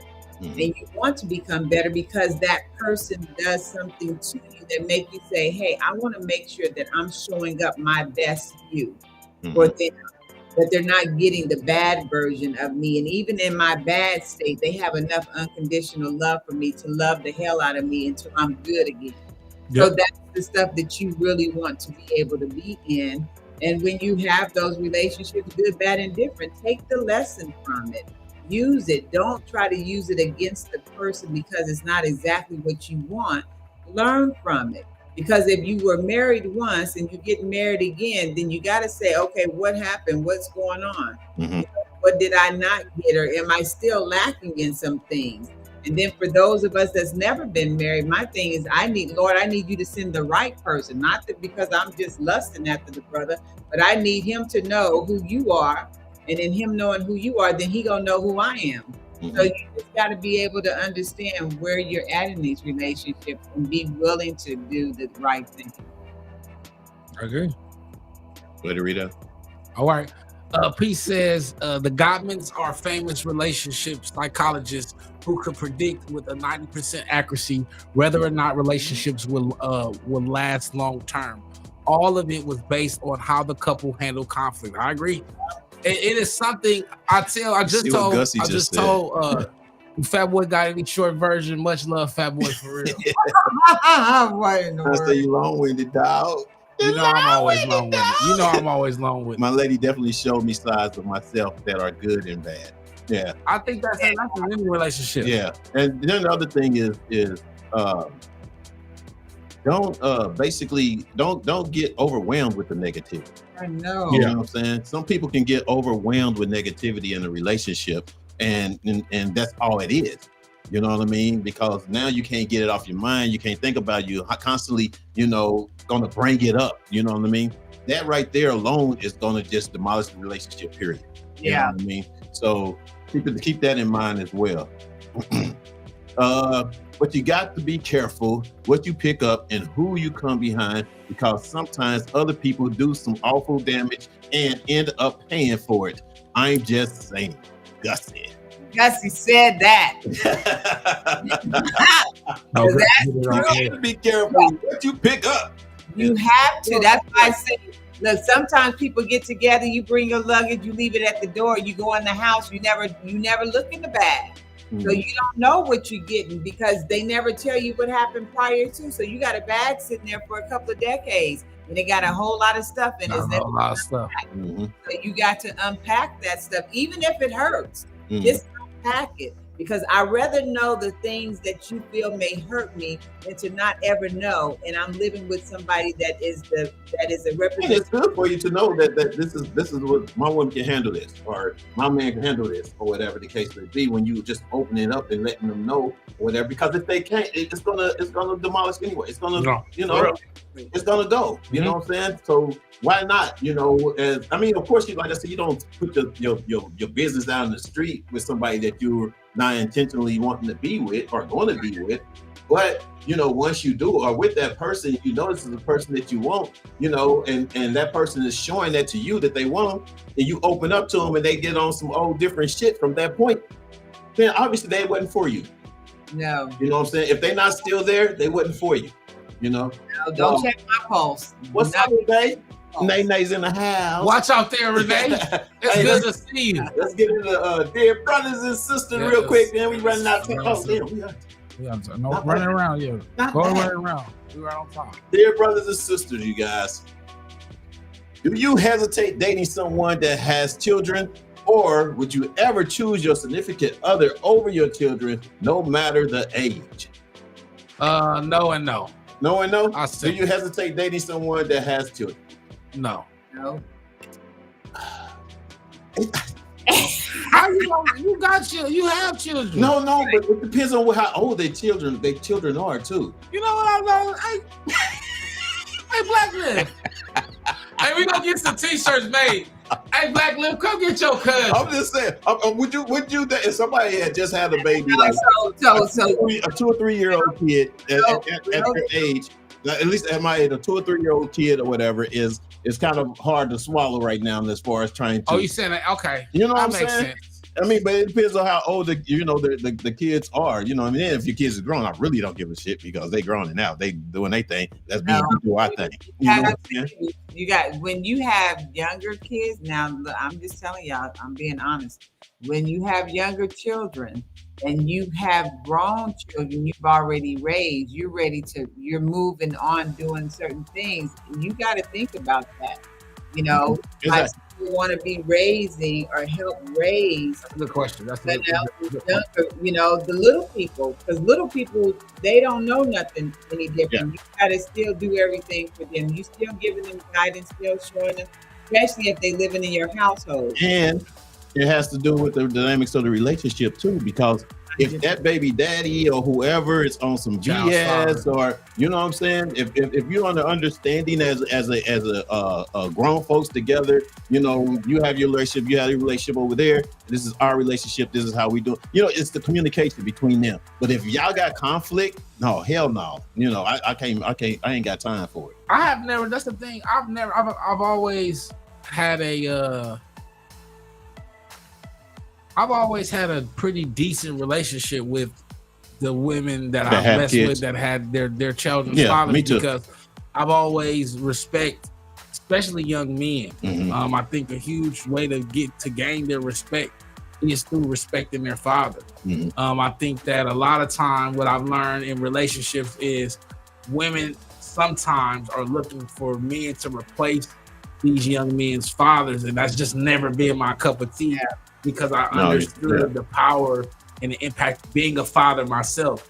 So I never really cared, Mhm. right? I just knew that I wasn't going to have a conflict with them, because I was going to carry myself like the man that I was, and as long as y'all wasn't messing around or anything like that, I was always going to treat that child like I treated my own. Mhm. I think that Dr. C made a great point in the sense of age. You did too as well. Fuel is that if they one or two, it's kind of fresh, and we don't know if y'all gonna double back. Let's be honest with that. But I think that when they're older, that's always being a thing too. Is sometimes if they're older and this woman is they're like 30, 35 and 20, 28, and you coming in as mom's boyfriend, that's a whole different out. That's Yeah, a whole different that could be a approach thing too, because because it's like they're used to their they you know pops, pops you know or what I'm saying? whatever, So and you that could come be an in issue or as whatever. well. You know, my thing is just you don't go in a relationship with somebody with kids with the stronghold of saying that, oh, I'm the man and I'm the, you know, But even that's a though talk I know between that's y'all for exactly sure. that's the conversation that has to be you would had. have or whatever, as opposed to just ignoring it and just doing whatever, and then you know the kid go back to the daddy and be like, well you know, so said, and then it's the whole thing. You know No, what I I mean? think when Or it's just a different. Go ahead.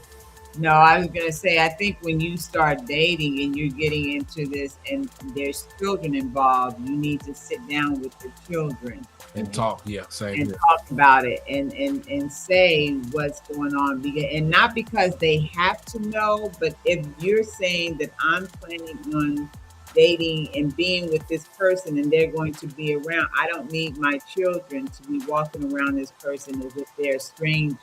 Yeah. I'm not about to tell you this is Uncle Bobby and this is really my dude.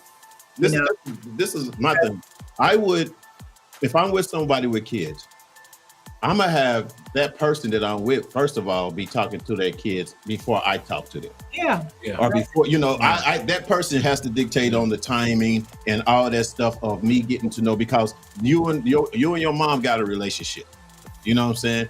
And that kid probably be feeling about something or whatever. I'm gonna convey or try to understand my relationship with her and the kid before I actually try to put myself on that kid. No. That's what I'm saying. But the mother has to, and then at some point, the mother and the person. And really, I think that if you're in a situation, and depending on how the baby mama or the daddy mother is, everybody has to be able to be in agreement that there's a certain level of respect that needs to be had at all times around these children. What they are learning is how to do relationships with multiple family dynamics.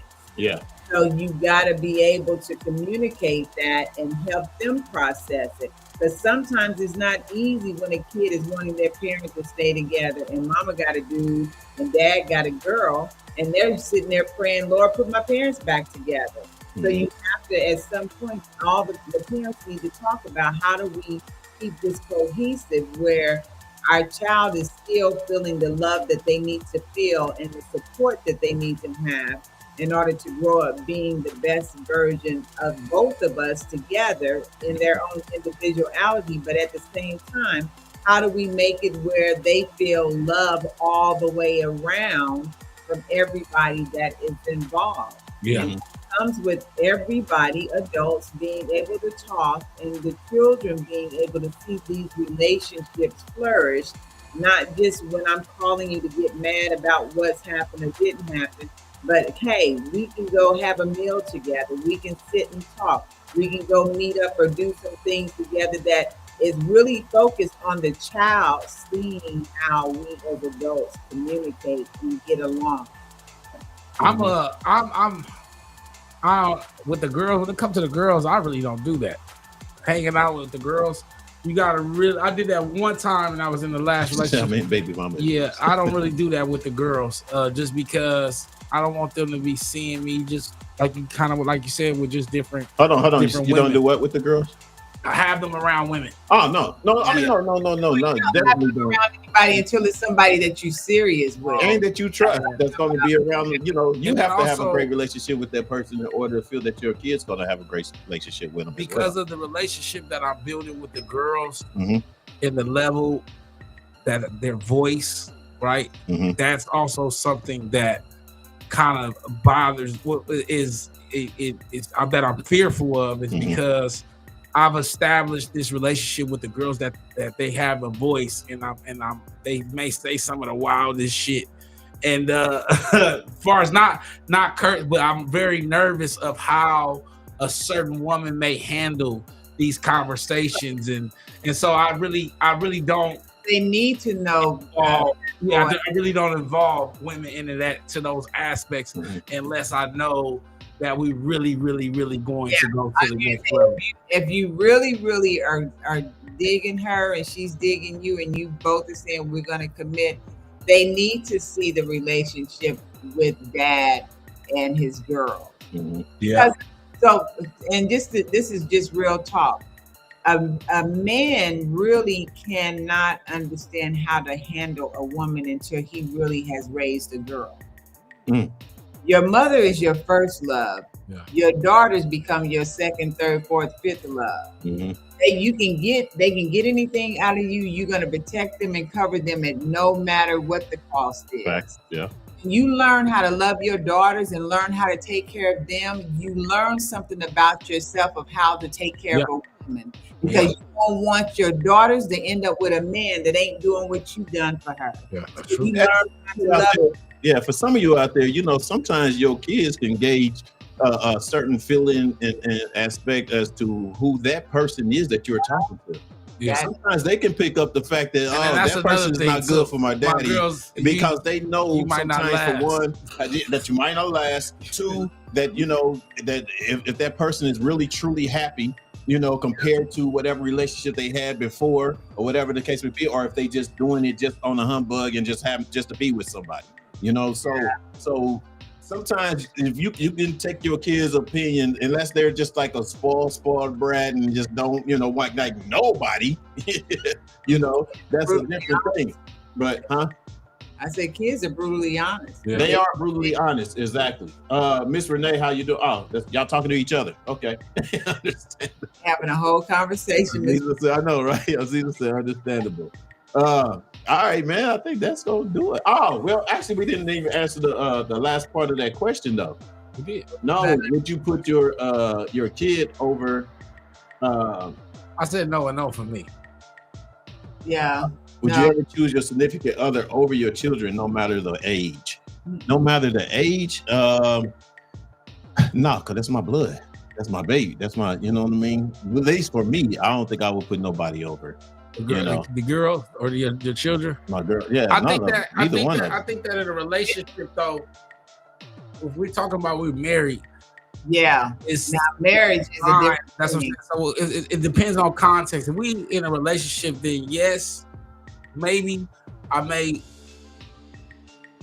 Well, look if at you the- have, I would may look at the girl's feelings over the woman that I'm dating, but I think with my wife, I always got to I always have to consider her over the girls, Yeah. just because she is the second in command. I think that goes with another conversation, because then that also takes the advantage away from my wife. It right? depends on what when it I'm is, leaving too. with the girls and the level of respect that she has for my spouse, or that they have for my spouse. That Right. if every time every time my wife says something to the girls, and they can just come to me, and then I basically negate everything my wife says, that'll create a conflict as well. And so I think that there's a healthy balance in between hearing both voices. However, I do still deal with that because I'm so overprotective of the girls. So I do understand how you could say, yeah, it could be a little it could be conflicting. because, But it's also too though. It's the kid. Say for example, you have a kid that's already just before you even in a relationship, you already know how your kid is. You know how either disrespectful they could be, or how rude they can be, or you know what I'm saying. And you're trying to have a relationship with someone else or whatever, and they're being mean to them intentionally. You know what I'm saying? That type of thing or whatever. Then you have to look at, well, dang, am I going, or my kids just being a butt, blah, blah, blah, or whatever. You know what I'm saying? And that I don't play though. Right. I always got to keep them respectful. I don't care who it is. That's a huge thing. Because you said, my dad always said, if a man does not bring to the table more than he's being my father, he needs not sit at a table. Am I saying at my table? Yeah. Right. And is that if her father said, if a man that gets her cannot bring to the table what her dad has done for her, then he don't need to sit at the table. So So, and I say this, you grow up around real men. They show you what a man looks like, how he takes care of a family, how he looks out for a family. Also, and I always have to go back to the Bible, because as a single woman, it's just been me and God. Yeah. God has been my protector, my provider, my way maker all this time. I haven't lost nothing. I don't think God would put me in the position to be with a man that can't do what God's already done. And that's when you find out if a man really has God's heart, as well as a woman, does she has God's heart for you? Because God is going to teach you how to treat and take care of one another, So I don't think he would say, okay, well, Rhonda, you waited all this time. I'm going to let you, this person's going to be the person, and they don't have nothing to offer, and vice versa. You don't have anything to offer, and everything is not always about financial means, but hey, what else do you have? What's your gifts and talents? What's your smarts? Can you help me if I'm trying to go somewhere or do something? Can you help me achieve my goal? And when it's time for you to achieve what you're trying to do, then I help you over there.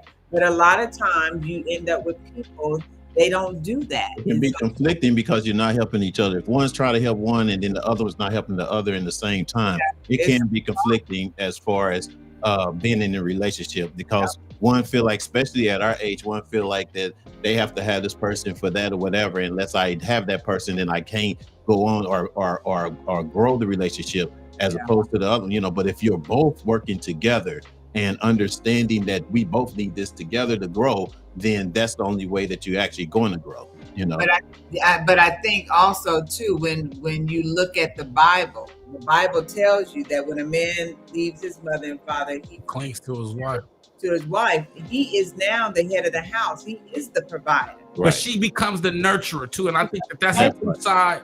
That's a two-side. When women hear that, because that's Dr. C. I think that's what makes you dope, because a lot of people don't understand. That's when I cling. The reason why I cling to you is because you become my nurturer now.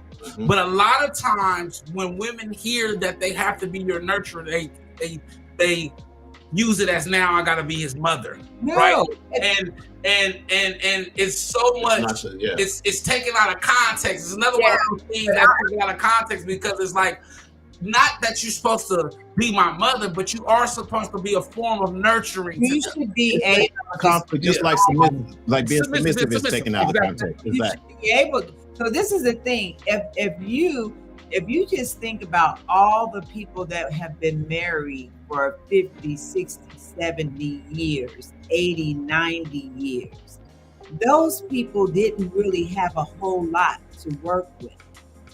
They build a life on looks, and whatever they were able to build, they cherished it. But it took a lot of grinding on the part of the man who was the father figure, the head of the household, who was the husband, who was the protector, who was the provider. Mother had an opportunity and a chance to do what? Nurture, Nurture. take care of, build a home, made sure it was a home, get a meal on the table.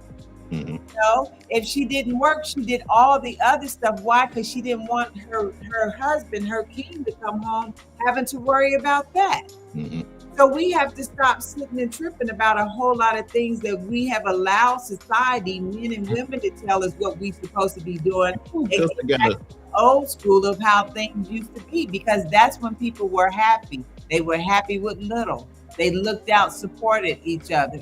Women were nurturers. That was just in your DNA. It is in my DNA to be a nurturer, but I ain't trying to nurture everybody, and I'm not having no grown man. I'm not raising nobody that's already been raised. That's not my job, but I can help cultivate who you are to become as a man and do my part.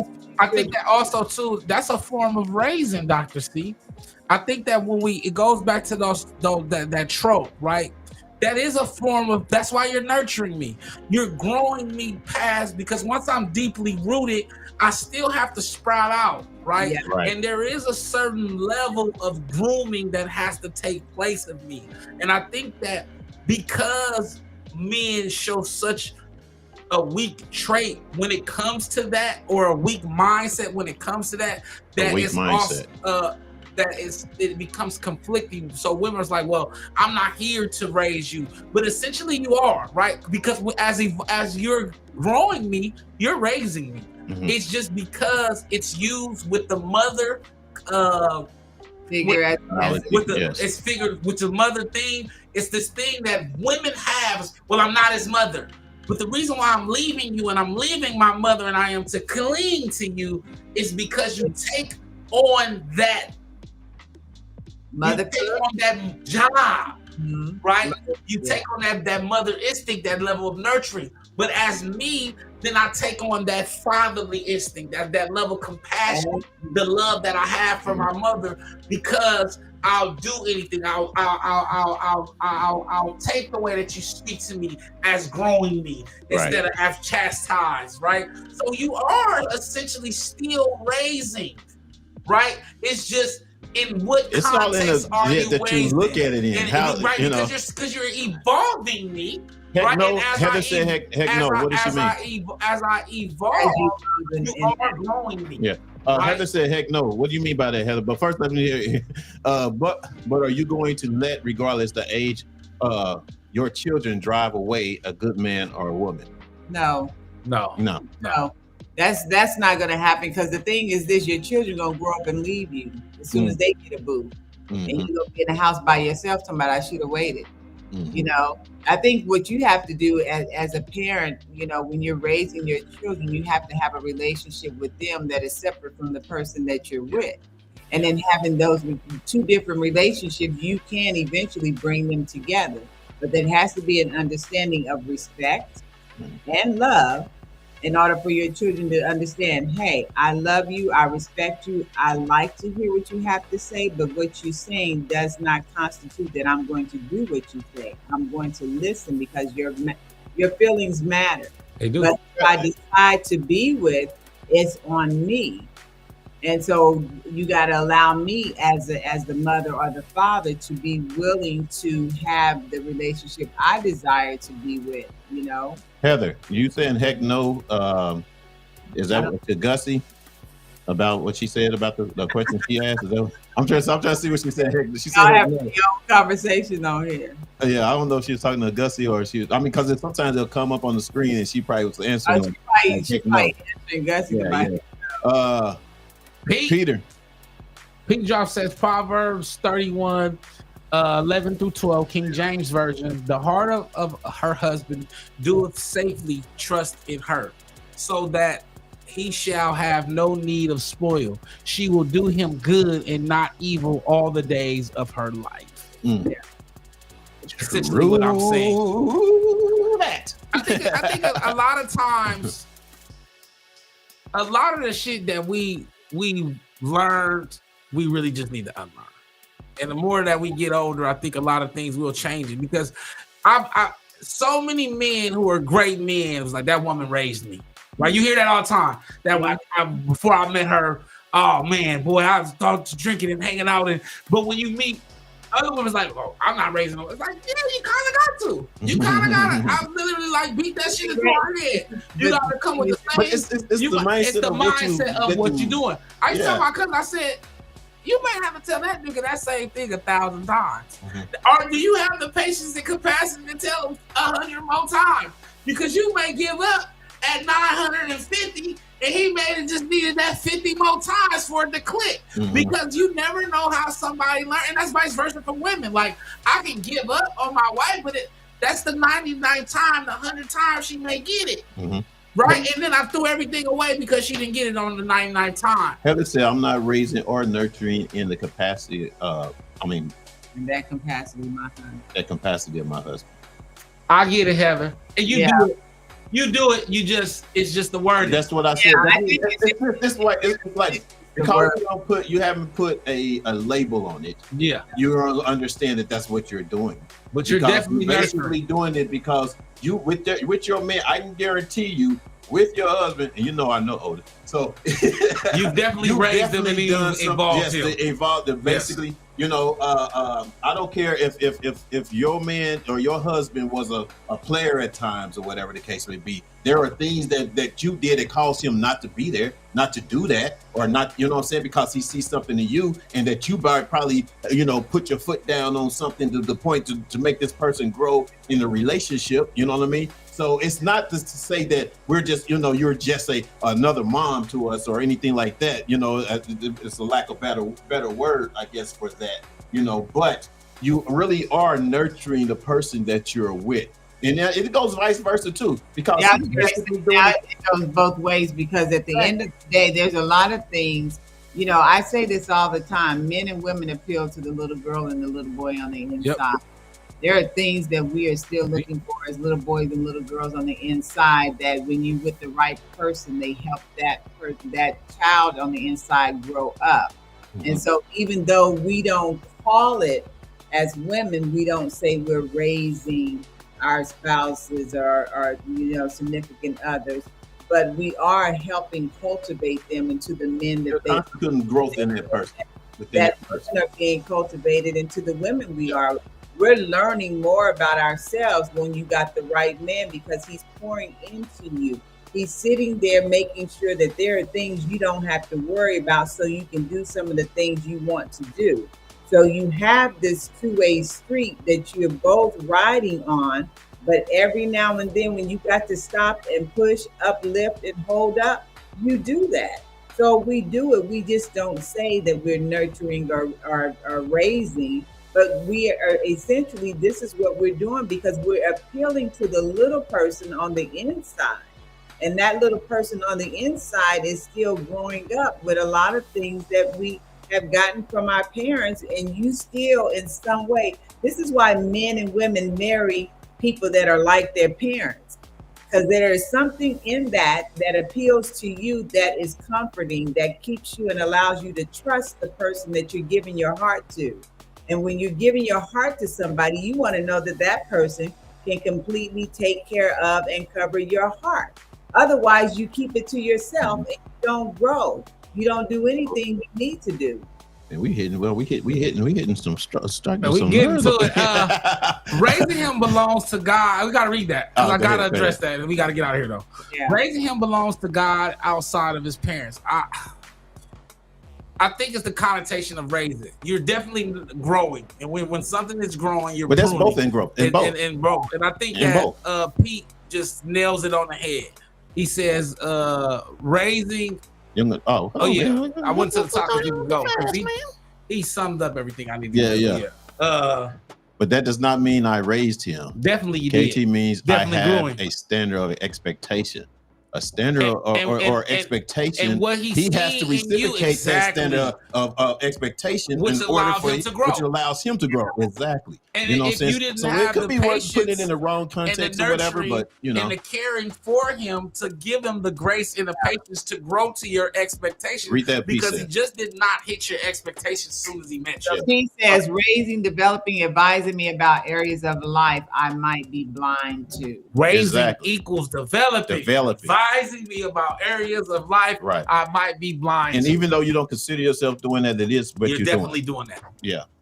You're definitely doing that. Well, that's gonna do it for us today, man. That's good stuff. Yeah, man. We can go on. Matter of fact, we have another topic that we actually didn't get to go over today, but it's all good because we're gonna use it for next week. We in I ain't there. gonna tell you what it is. I gotta stay tuned. Yeah. I gotta stay tuned. But once again, you know, I appreciate you, my co-host, my boy Fat Boy and Dr. Cotton, and blessings and prayer goes out to Black Lips, Cliff and his Jill, wife for sure. Jill, you know, just went in the hospital again. So we're praying, you know, the guys, you know, get better and be out of there soon.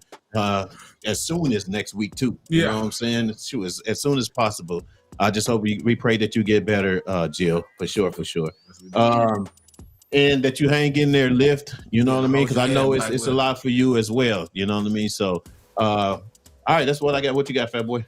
Oh, that's it, man. I love y'all, man. I thank y'all. All the comments was going on fire. Cuzzos, Heather, Kelly, I love y'all. Miss Kelly, I love y'all, man. I love the dynamic that y'all bring to the show. Dr. C, I love you. Aziza, if y'all have any dear brother, dear sister, make sure you send a video clip, video or audio clip to Fired Up Broadcasting at gmail.com. That's Fired Up Broadcasting at gmail.com. And title it Dear Brother, Dear Sister. I love y'all. See y'all next week. And of course, you know, I always got to hear the lady's voice last. Go ahead, Dr. Cotton. Look, this is good. I mean, I like good conversation, man, because you can hear different perspectives and opinions, and everybody brings something to the table and put it on the table. So we got a feast that we've had tonight. Yes, we did. A lot for a lot of people to go, you know, or just think about until next time, because guess what? You learn something. So don't take what we do and what you guys add to this, take it for granted, because believe you me, these are conversations that are needed. And so share this, you know, subscribe, get other people to hop on here and be a part of this, because it is amazing. So until next time, be good to yourself, stay true to yourself, love yourself, and take care of yourself. That's what's up. And remember, if they talking about you behind your back, they behind you for a reason. We love y'all. Peace. All our illusions were just a parade, and all the reasons start to fade.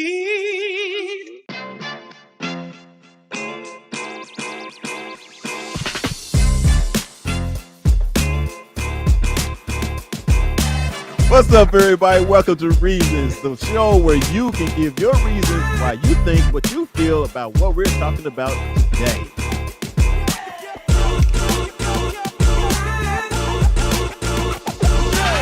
We should know this, man. We say no. Dear brother, how do y'all deal with erectile dysfunction when you're in a relationship? I wouldn't know how to do it unless I had it. And remember, if they're talking about you behind your back,